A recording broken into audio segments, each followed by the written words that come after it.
آپ ہادیہ ای میگزین مضمون کی آڈیو ریڈ آؤٹ سماعت کر رہے ہیں۔ سامعین السلام علیکم ورحمۃ اللہ وبرکاتہ۔ میں مصباح ایمن ہادیہ کے شمارہ جون 2024 کے مضمون کی آڈیو پروگرام میں آپ کا استقبال کرتی ہوں۔ آئیے ہم اس کا آغاز ہادیہ کے زمرہ معمار جہاں تو ہے سے کرتے ہیں، جس کا عنوان ہے حضرت محمد صلی اللہ علیہ وسلم کا طریقہ تعلیم و تربیت، اور اس کی رائٹر ذکیہ شیرین ہیں۔ لقد من اللہ علی المؤمنین اذ بعث فیہم رسولا من انفسہم یتلو علیہم آیاتہ ویزکیہم ویعلمہم الکتاب والحکمہ وإن كانوا من قبل لفی ضلال مبین۔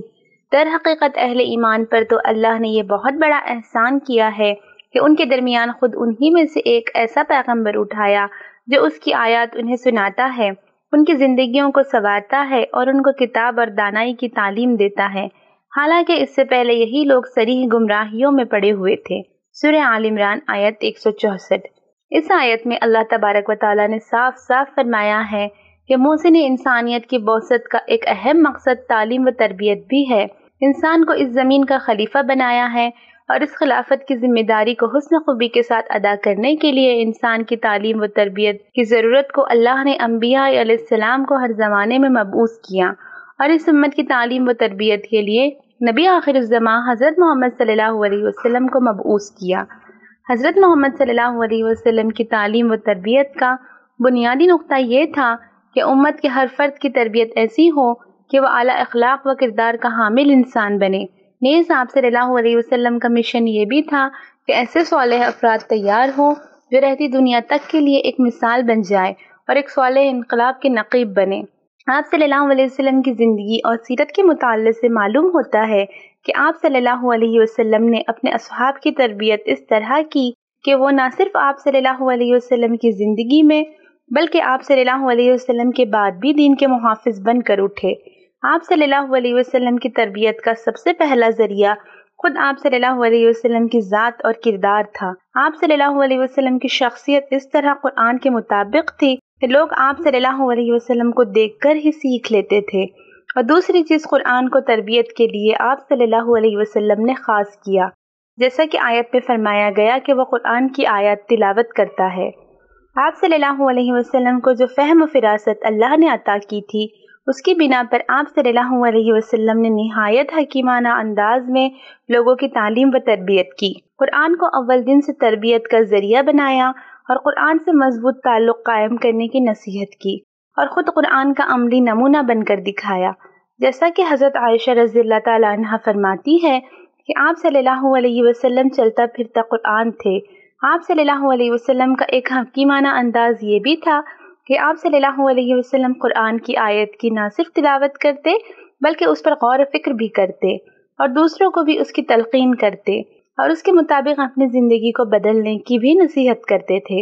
ایک مرتبہ آپ صلی اللہ علیہ وسلم نے دیکھا کہ مسجد میں لوگ دو گروہ میں بٹے تھے، ایک گروہ قرآن کے درس و تدریس میں مشغول تھا اور دوسرا ذکر و تسبیح میں۔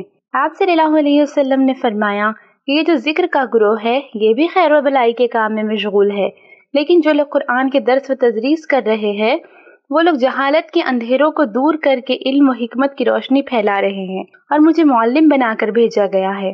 یہ کہہ کر آپ صلی اللہ علیہ وسلم خود اس حلقے میں بیٹھ گئے، اور اسی مقصد کے لیے آپ صلی اللہ علیہ وسلم نے مکہ میں دار ارقم کو تعلیم و تربیت کا مرکز بنایا، اور مدینہ میں صفا کو، جو کہ مسجد نبوی سے متصل ایک چبوترا تھا، اس کا مرکز بنایا۔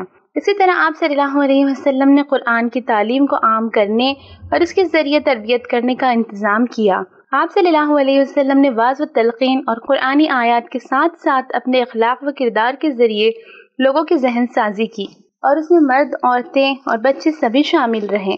آپ صلی اللہ علیہ وسلم مختصر خطاب میں جامع نصیحت کرتے اور اس انداز میں کرتے کہ سننے والے پوری طرح متوجہ ہو جاتے۔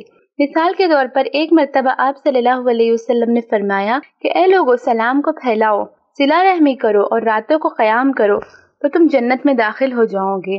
اس طرح مختصر الفاظ میں اسلام کی تعلیم پیش کر دی گئی۔ اسی طرح جہاد پر ابھارنے کے لیے آپ صلی اللہ علیہ وسلم نے فرمایا کہ میں نے معراج کے موقع پر دیکھا کہ کچھ لوگ کھیت کو کاٹ رہے ہیں، جب وہ آخری سرے پر پہنچتے ہیں تو اپنے کھیت کو پھر ہرا بھرا پاتے ہیں۔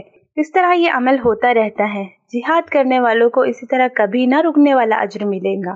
اس طرح آسان مثالوں کے ذریعے آپ صلی اللہ علیہ وسلم دل نشی نصیحت فرماتے، جیسے کہ نماز کی تلقین کے لیے دن میں 5 مرتبہ نہانے کی مثال، اور امر بالمعروف اور نہی عن المنکر کے لیے کشتی کی مثال بیان کی گئی کہ اگر ایک کشتی میں اوپر اور نیچے 2 حصے ہوں اور نیچے والے پانی کے لیے اوپر جاتے ہوں اور اوپر والوں کو یہ ناگوار گزرے جس کی بنا پر نیچے والے اگر کشتی میں سوراخ کرنے لگے، اب اگر اوپر کے حصے والے ان کو ایسا کرنے سے نہ روکے تو سب غرق ہو جائیں گے۔